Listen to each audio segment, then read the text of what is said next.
Good morning, friends. It's John Benham here at Trinity United, and it's live on a Saturday, a rather cold Saturday morning. And it's extra chilly in here, and it's never the same without all of you. But it's good to welcome you to our online worship service for May 10th. This morning I've been supporting a dear family in the passing of Velma Alger, who is a resident at the Riverside Glen. Her three sons surrounded them in a special service today, and as you're probably aware, 10 is the maximum for any service of funeral today. And remember them in the loss of a mom that did live a full life. I want to also remember a dear family, the Johnston family. Dear Norma passed away this week. She has lived a full life, and I spoke with her husband, Grant. He treasures the 68 years that they have shared and loved together.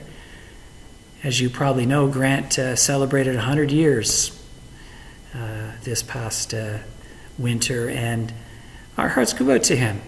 They've been lifetime partners, and Norma was such a dear to visit with, and we hold them and the whole family in our thoughts and prayers in this challenging time to be facing grief together.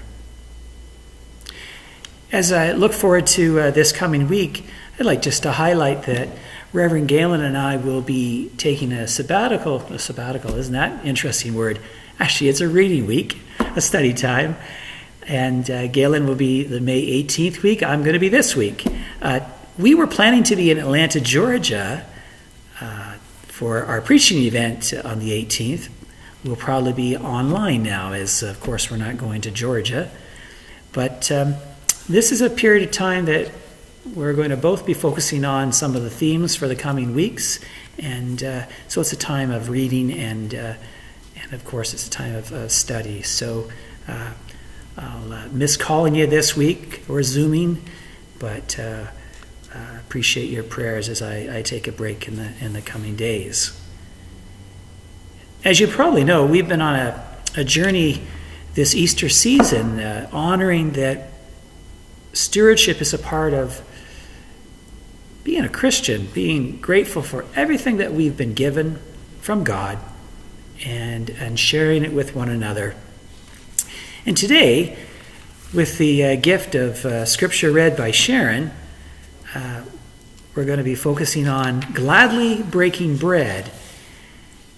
And it's interesting that on this Christian Family Sunday, Mother's Day, we all know it's going to be very different this year.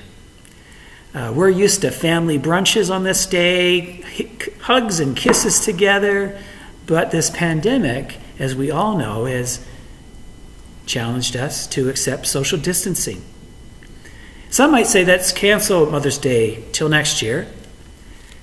But we all know that younger children are seeing more of their moms, maybe their dads, than usual.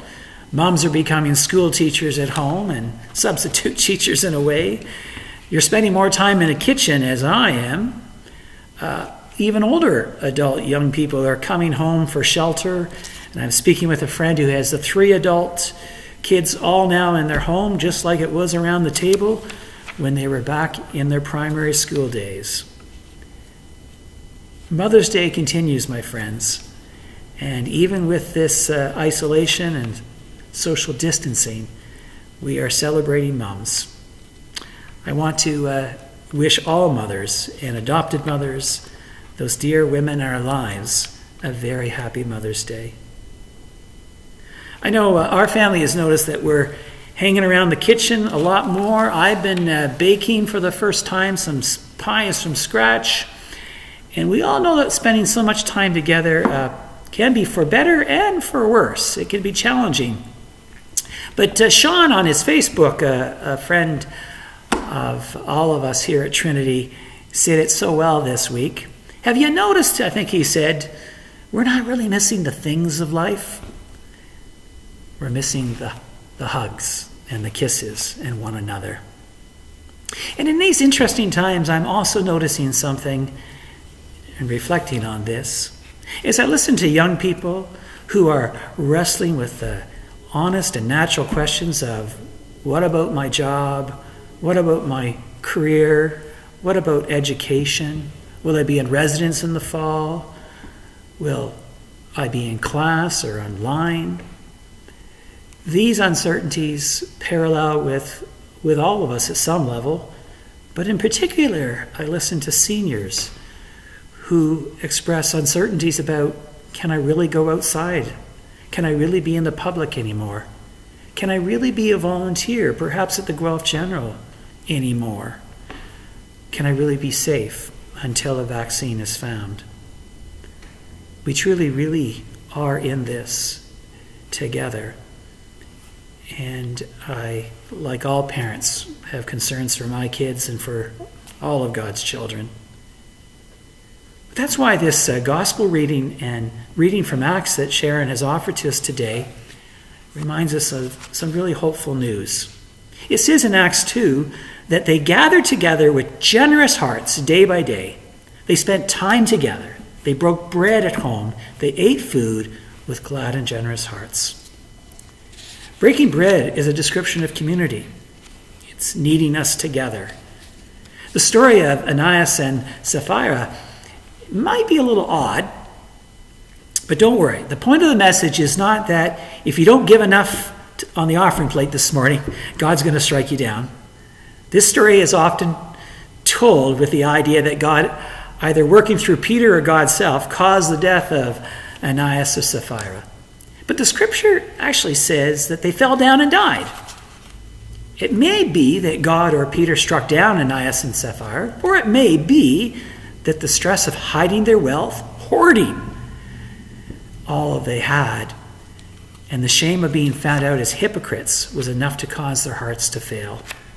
Either way, it seems that it was their lack of generosity, their lack of honesty, their lack of trust that actually led to their demise.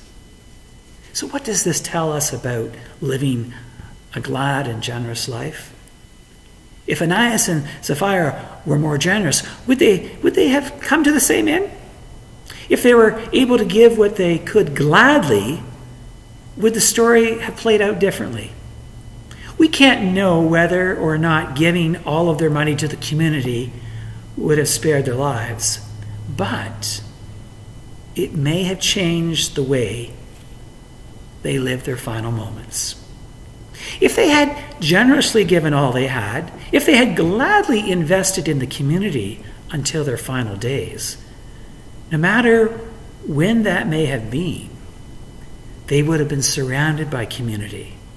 They would have been surrounded in their final moments by people who were grateful for them, who had joy for them. Instead, their dishonesty or their lack of trust actually led to being isolated from community. You see, giving gladly and generously, it's not about how much you give, but it's about the manner in which you give it.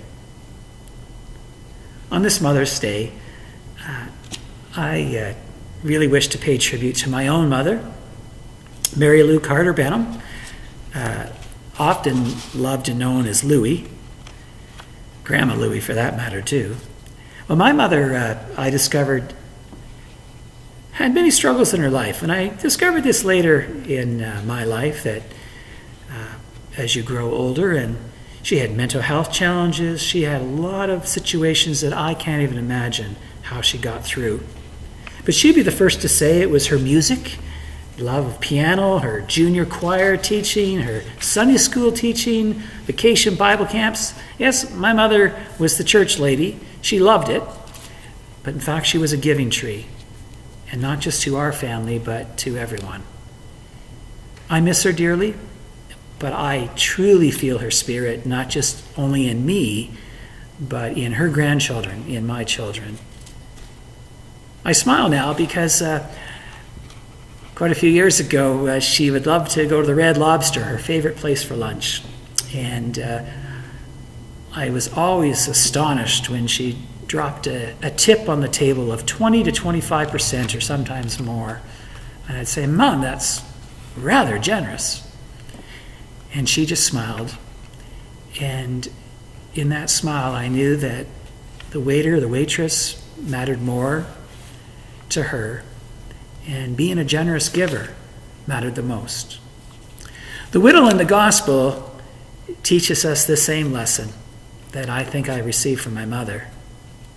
She, with only 2 small copper coins, gave all she had, and she gave it generously. There's a story of a gentleman who was actively aware that he had many needs, but he still gave very generously. This man was a little rough around the edges. He had had a hard life. He was a little different in the community, but his old cub leader always cared about him and offered him a job to cut grass. And the funny thing about this story is this gentleman, he never showed up on time, and it seemed to work for both of them, but he did show up to cut the grass at the time he could make it. And one day, this gentleman, who didn't have very much, brought with him a loaf of bread. He recognized that the cub leader had a wife and had 2 grandchildren, and he thought to himself, someone had given him this loaf of bread, and he wanted to share it. Now, the bread might have only cost a couple dollars, but the gentleman wanted to offer a gift that in fact was invaluable beyond belief to the cub leader. You know, my friends, generosity is a true characteristic of being a person of faith. But it's also very important as a person of faith to actually step back and reflect on how your giving's going, to take stock. And sometimes we can give so much that we can burn out. We can, in fact, become a little bit bitter, either even taking a little bit for granted, whether we feel that by the church itself or by God. But sometimes we have to step back and reflect if we're giving a little too much of our time, our talents, maybe even our money, so that we don't start disliking what we at once had loved. Sometimes we have to step back and just ask ourselves, am I giving freely, generously, and gladly? It's a really good question to ask. Or am I resentful? We also have to ask, am I just really struggling to make ends meet, and I'm having such financial stress that I need to reevaluate what I can give? Or perhaps, like me at times, have I just been giving the same amount for a year or so, and I need to step back and say, hey, is it time to evaluate, as our financial friends challenge us year by year, to give a little bit more? I know Trinity's very, very grateful, and the financial team, for the generous ways that you are supporting the ministry here through this time of crisis. You know, each of us have gifts to give. Some can give more money, but many of us can give other kinds of gifts, like the prayer shawls, the knitting, like the blessed people who are working on Mass and sewing them at home. Some I know about, some I don't. But you're doing whatever you can. Some I know are expressing through your music your gratitude for life, and you're sharing your gift of music to help others to laugh and to enjoy life. I know that there are people making cards. I know that there are people that are making meals.